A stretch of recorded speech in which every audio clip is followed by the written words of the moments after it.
অনেক দিন আগের কথা। এক দেশে ছিল এক অত্যাচারী বাদশাহ। সে নিজেকে খোদা বলে দাবি করত।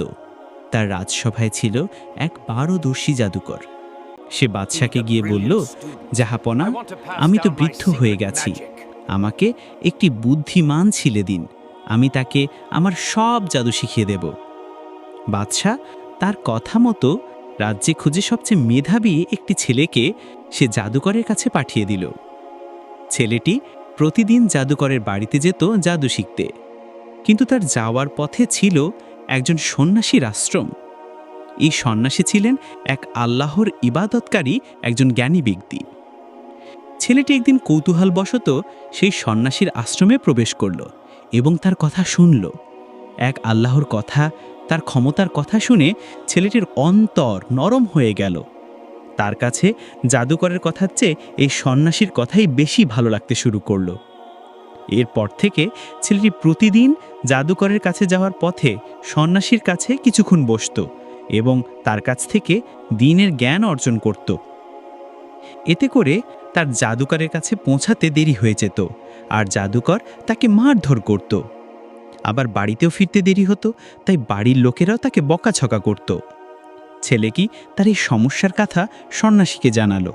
সন্ন্যাসী তাকে একটি বুদ্ধি শিখিয়ে দিলেন। তিনি বললেন, যখন জাদুকর তোমাকে দেরির কারণ জিজ্ঞেস করবে, তুমি বলবে বাড়ির লোকেরা আটকে রেখেছিল, আর যখন বাড়ির লোকেরা জিজ্ঞেস করবে, তখন বলবে জাদুকর আটকে রেখেছিল। এভাবেই চলছিল তার জীবন। একদিকে মিথ্যা জাদুর গলা কৌশল, আরেকদিকে সত্য দিনের জ্ঞান।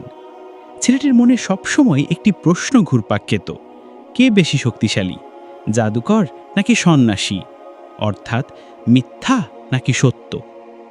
একদিন ছেলেটি দেখল রাস্তার মাঝখানে বিশাল এক জন্তু দাঁড়িয়ে আছে, যার ভয়ে লোকজন রাস্তা পার হতে পারছে না।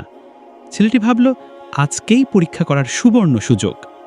সে একটি পাথর হাতে নিয়ে আল্লাহর কাছে দোয়া করল, হে আল্লাহ, যদি তোমার কাছে জাদুকরের জাদু থেকে এই সন্ন্যাসীর দিন বেশি প্রিয় হয়, তবে এই পাথর দিয়েই যেন জন্তুটি মারা যায় আর মানুষের রাস্তা খুলে যায়। এই বলে সে পুরো শক্তি দিয়ে পাথরটি জন্তুর দিকে ছুঁড়ে মারল। আর কি আশ্চর্য, ছোট্ট একটি পাথরের আঘাতেই বিশাল জন্তুটি মারা গেল এবং রাস্তা পরিষ্কার হয়ে গেল। সুবহানাল্লাহ! ছেলেটি দৌড়ে সন্ন্যাসীর কাছে গিয়ে পুরো ঘটনা খুলে বলল। সন্ন্যাসী সব শুনে বললেন, এই ঈমানদীপ্ত ঘটনাটি সম্পূর্ণ দেখতে চ্যানেলটি সাবস্ক্রাইব করে নিচে দেয়া লিঙ্কে ক্লিক করুন।